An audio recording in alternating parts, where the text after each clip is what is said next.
साथियों, आज का हमारा शानदार कार्यक्रम आओ इस धरती को स्वर्ग जैसा सुंदर बनाए। रामधारी सिंह दिनकर एक कवि हुए, उनके शब्दों में क्या है, भगवान राम उनके पात्र हैं, उनको क्या करें भगवान राम।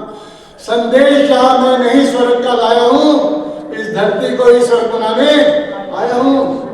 भगवान राम ने मर्यादा पुरुषोत्तम बनते हुए मर्यादाओं की रक्षा करते हुए क्या बताया, आप इस धरती पर भी स्वर्ग का निर्माण कर सकते हैं। पिता पुत्र की भूमिका में देखो तो भगवान राम की मर्यादा सर्वोत्तम है। भाई भाई के रूप में उनका प्यार देखो तो एक आदर्श के रूप में हमारे सामने है। पति पत्नी का प्यार देखो, उसकी पत्नी को महाबली रावण तब हर कर ले गया जिस समय मतलब राम के पास कुछ भी नहीं था, बिल्कुल अकेले राम और लक्ष्मण हत्या कुछ उनको केवल एक तीर और बाण था, लेकिन उसने अपनी पत्नी की मर्यादा की रक्षा के लिए सैकड़ों मील चलते हुए लंका को लांघकर महाबली रावण का संहार किया। हमारे हिंदू धर्म में, सनातन धर्म में नारी की मर्यादा सर्वोत्तम है।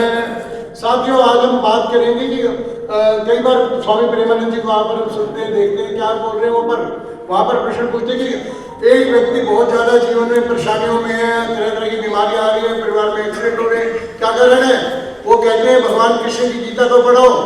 गीता में क्या लिखा है, मैं किसी के भी सुख दुख का भागीदार नहीं हूँ, ना ही मैं इसमें कुछ कर सकता हूँ। हर व्यक्ति का अपना कर्म ही उसको उसके मामले में आगे लेकर जाता है। हमने देखा स्वामी विवेकानंद का चित्र देख रहे हैं, बिल्कुल साधारण, जिस समय इन्होंने अपने आप में जब बड़े हुए तो उनके परिवार में बहुत गरीबी थी, खाने को रोटी नहीं थी, लेकिन उसके बावजूद जब इनको इनके गुरु ने कहा जाओ काली माता से जो आप मांगो मिल जाएगा, मैंने उनका आह्वान किया है। 3 बार वो काली माता के मंदिर में गए धन मांगने के लिए, परिवार में घर में खाने को 2 जून की रोटी नहीं थी। उन्होंने क्या मांगा, तीनों बार उनके मुख से क्या निकला, हे माता मुझे शक्ति दो, ज्ञान दो, राज्य दो। क्योंकि हृदय के भाव क्या थे कि भारत के सनातन को पूरे विश्व में मैंने नंबर 1 पर लेकर आना है। हमारे आदरणीय नरेंद्र मोदी जी जो इस समय भारत के प्रधानमंत्री लगातार तीसरी बार 1996 में इन्होंने घोषणा की अपने साथियों के साथ 26 जनवरी को लाल चौक पर जाकर मैं तिरंगा फहराऊंगा, जिसमें हिम्मत हो आकर मुझे रोककर दिखा दे। वो उस समय का काला अध्याय था जिस समय कश्मीर में कदम रखने का अर्थ होता है कि आप पूरी तरह से आतंकवादियों की पहुंच में हो, आप आतंकवादियों की ध्यान के बिना वहीं एक कदम भी नहीं रख सकते। 1996 का समय, लेकिन इस भारत माँ के वीरलाल ने घोषणा कर दी कि मैं वहां लाल चौक पे झंडा फहराऊंगा। इन्होंने वही 26 जनवरी को जाकर लाल चौक पर अपने साथी के साथ तिरंगा झंडा फहराया। आसपास कई मिसाइलें आकर गिरी, लेकिन इस भारतीय के वीर पुत्र का कलेजा कोई भी मिसाइल रोक नहीं सकी। जब आपका दृढ़ निश्चय होता है तो आप जीवन में बड़ी से बड़ी सफलता की ओर अग्रसर होते हैं। अब आप बात होती है कि हम लोग किस तरह की कमाई अपने घर में लेकर आ रहे हैं। हमारे ग्रंथों में बहुत जगह ये भिखारी पाप की कमाई पूरे घर को, परिवार को, आने वाले वर्षों को भी नष्ट कर देती है। हम सभी ने देखा चड्डा ब्रदर्स, 2 भाई हैं, चड्डा भाई और मोदी चड्डा एक का नाम है, दूसरे का नाम है जिसमें ध्यान नहीं आ रहा।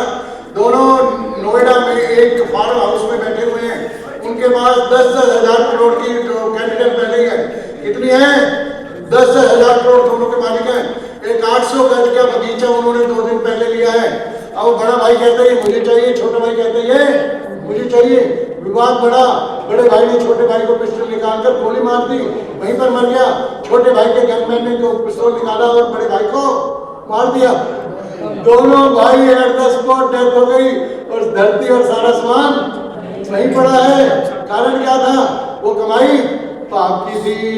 यदि आप मेहनत की कमाई अपने घर लेकर आते हो तो आपकी आने वाली पीढ़ियां भी सुरक्षित होती हैं, और यदि हमारी कमाई में किसी पाप का अंश आता है तो हम निसंदेह अपने घर में जलते हुए अंगारे को लेकर आ रहे हैं, जो हमारे लिए किसी भी तरह से लाभकारी नहीं होगा। सनातन धर्म में क्या कहा है, आपके कर्म ही आपकी रक्षा करते हैं, आपके कर्म ही आपके विनाश का कारण बनते हैं। बड़े प्रेम से बोलेंगे, बोलो कृष्ण कन्हैया लाल की, साचे दरबार की, मुझे प्यार की।